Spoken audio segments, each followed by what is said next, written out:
Okay, welcome to my channel. Okay, so the 7th month, everybody talking about horror story, what 周公讲鬼 lah, all the ghost here, ghost there one. Okay, so I decided to also share a few horror story, but my horror story no ghost one. No ghost one. Okay, but I can tell you my horror story has as horror as got ghosts. Okay, let's go. Okay, so at the same time when I talk to you about horror story, I also have to tell you why are all these horror story happening. Then what's the solution you know? So instead of just telling you horror story, very different because ours no ghost one. So instead of just sharing you with the story just to get the click bite or clickbait whatever, we don't want.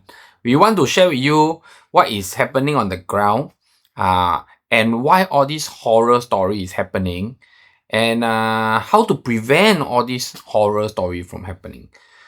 So if you watch a lot of my videos, you follow me closely, I think a lot of people are following up with HDB extension. Means like there's a lot of people that's doing HDB extension. It's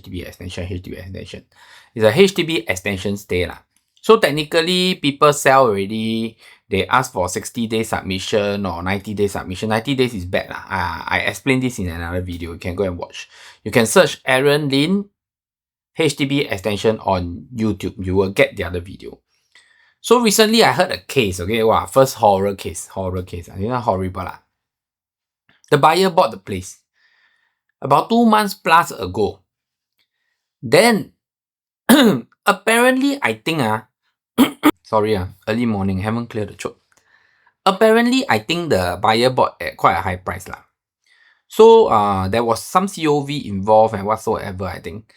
Then all these cases are not mine lah. Technically it will not happen to me. Later I'll explain at the end of the video why it won't happen to me lah. It won't happen to me and it won't happen to my client because I will never recommend this kind of thing. So the seller sell to this buyer. The buyer agree to I think 60 days or 90 days submission. Then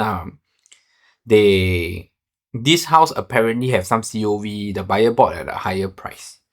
So they do the extend. But if you know in the market today, the situation is not good. The prices are not doing well. Units are slowly dropping price. I'm very sure that statistically this has not been reflected yet. Or it may not be reflected at all. Why? Because the statistics reflect on units that are selling. That are sold, sorry. They never reflect on how many units have been in the market for 1 month not so, how many units have been in the market for 3 months not so. Actually, I'm more interested to have the government, I mean this is not accurate but maybe the government can do something like that. How many intent to sell was done but not so. So like the amount of intent to sell in terms of percentage, maybe 100 intent to sell done, but so far only 20 units sold. 80 units still in the market or still not sold after the intent to sell has been done. Okay, this is just my thought. Because if you don't do something like that, right, you only see the sold units. The units that are sold, technically they are sold, but there is a lot of people suffering behind. There's a lot of people that are not sold. Okay, so let's go back to the story. Because at the same time I want to explain to you the ground situation. Because HDB now, we are at the worst time of the last maybe 4-5 years. Even before COVID, I think it was a little bit better than today. So there was a lot of supply injected into the market. So the demand for the resale has been shifted to the BTOs and the SPF. This has been repeatedly announced in my last few videos, as well as from the newspaper, National Day Rally, whatsoever. So this buyer, after buying 2 months ago, he decided that he had bought at a high price. Because today when he go and search the transaction, right? Okay, I feel that there's a few situations that may have happened. He looked at Property Guru, he saw cheaper units. Secondly, he may have also seen cheaper units, meaning that he has actually continued to go for viewing. So technically, after you pay the option fee $1,000, right? You cannot say after you pay the $1,000, then you exercise 4,000. After you pay the 4,000, right? You cannot say that you don't want to buy already. You must buy already because that's called exercise, ma. But this buyer feels that he paid a high price. He went to tell the seller that he don't want to buy anymore after 2 months. If I never remember wrongly, after 2 months, he don't want to submit the case to HDB. That's what I heard from the agent. So he feels that he bought at a high price. I'm not going to share with you what will happen. The legal stuff, I leave it to the lawyers to settle because they want to sue each other. They want to go to a legal lawsuit. That's their own business. But as a seller, the seller asked for 60 days. The seller went to buy another unit already. Okay? The seller went to buy another unit already. So imagine the seller sell to this person, ask him to wait, I think 70 or 80 days before submission. Then he went to buy another unit. Then when he buy another unit already, 60, 70 days almost up already, this buyer can tell him, oh, 我不要买你的屋子, I don't want to buy your house already. I tell you, he's in shock because he already paid for the other side also. So how many people die in this whole transaction? At least 2 parties. Because you don't know whether this person go and buy another unit or not. So this is why I always say don't do submission and don't do extensions, don't do all these things. Sometimes the agent talk to me, he say, submission must do 30 days. I ask him why must do 30 days. It's just to key into the system. Actually, 5 days, 10 days key in is enough, So this is one scenario. So imagine you are the seller. I can't tell you this is worse than your 周公讲鬼. Really, this is worse than your 周公讲鬼. Devastated, don't know how to continue the whole transaction. Once your selling burst, your buying also burst. Everything also burst. So don't know how to handle this, have to go and look for the lawyer. If you want to go into a lawsuit, I don't know how long it will take, all your housing plans are gone. To me, it's not about being legal or not legal. Of course, you have to do the legal things, okay? But do not take a legal obligation as it is. Because you don't want to have the hassle to go into a legal suit in order to get things solved.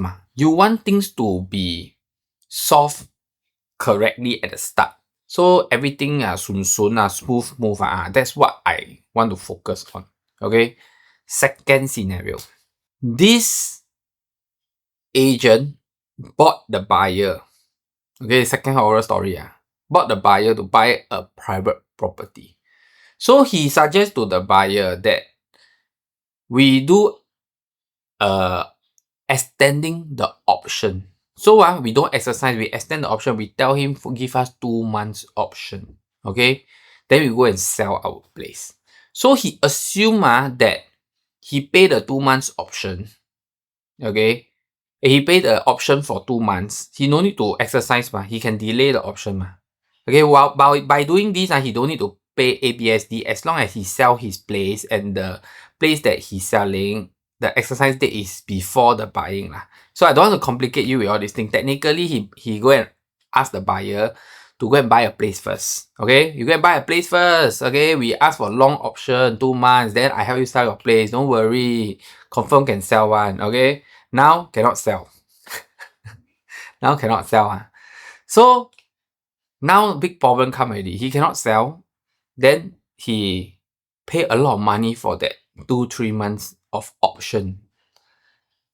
Then now the buyer, right, because he cannot sell, he cannot continue the fee. He cannot buy. He cannot exercise the OTP. So he will lose his 2 to 3%. I don't know how many percent. Definitely not 1%. He will lose his 2 to 3% option fee. For a 1.5 million property, he will lose about 30 to 45,000 if it's 2 to 3% option fee. Cash. So now at the same time, the buyer that buy and then he lose money, not happy. He want to go and complain the agent. So is that right or wrong? I don't know because the agent suggests to you, you accept it and I also don't know how the law look at this. The agent is definitely, I don't know. To me, at this situation, at this point of time, you want to suggest client to do all these things, confirm see one. The chance of selling now is very low. So don't assume you are still in the olden days. So I keep saying that sometimes it's not agent want to sabo you or agent no good. It's just agent is inexperienced. Agent inexperienced, agent don't know the market situation today.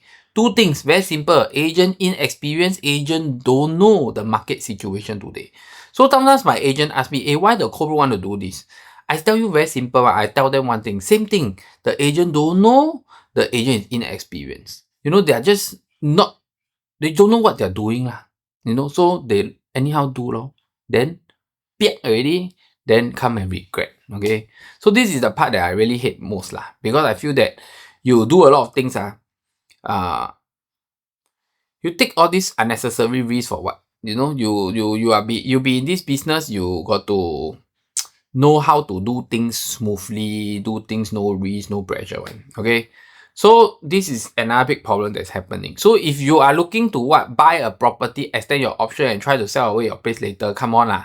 Okay, in this market situation today, I can tell you, don't bother lah, don't bother, because from what we are looking at in the industry today, the risk is too big. The risk is too big. Private property, the amount of inquiry has also dropped.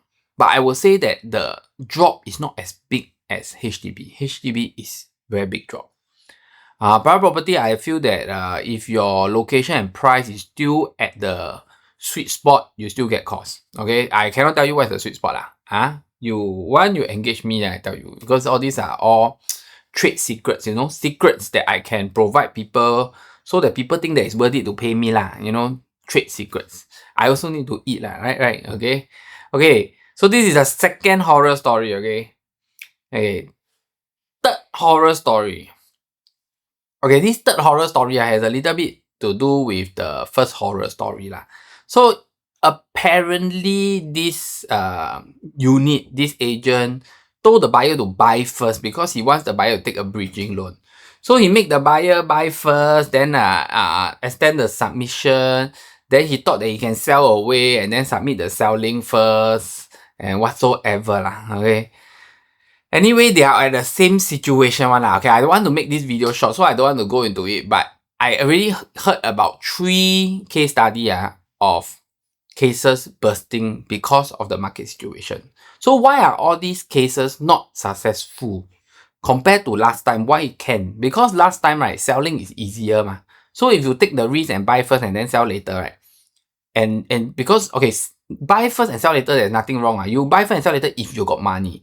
These people, they are doing buy first, sell later, but they got not enough money to buy one. So in the transaction process, they are trying to synchronize some of the timings. Okay, but they got not enough money to go and pay for the buying first. They need to wait for the selling to complete, then they can pay for the buying, or they need to take a bridging loan. So technically, they are just trying to play with the timeline. Okay, so they are not wrong. They are not wrong, but they are taking a very big risk today. Why? Because last time selling is very easy. They can sell easily, So they take this risk. They're not scared that the deal will burst. But today selling is very difficult already. So they take all this risk. They realize that they cannot succeed. It's not successful. Then all their buying will burst. And when their buying burst, because they cannot sell, they cannot move on. It complicates and implicates the person that they buy from. It's like a butterfly effect or a chicken and egg effect or whatever. It's snowball and sabo other people. So these are big problems that is slowly surfacing because of the change of market situation. So as of now, try your best, stick to standard procedures, make sure you have a place to stay, prepare to rent. Why I say that? Because frankly speaking, today rental market is not good. It's not like last time. So you can find one. It's all about expectation and money. So try to stick to normal procedures so that you don't get into all these unnecessary risks. Because when you get into all these unnecessary risks, it's very stressful. Okay, it's very stressful. It's not worth it. Okay, so that's it for our Qigui horror story, but no ghost one. Okay, hope you like it. I just want to keep this short and sweet lah. hit the like button, subscribe button. Anyway, I did a members video on why Springleaf did well.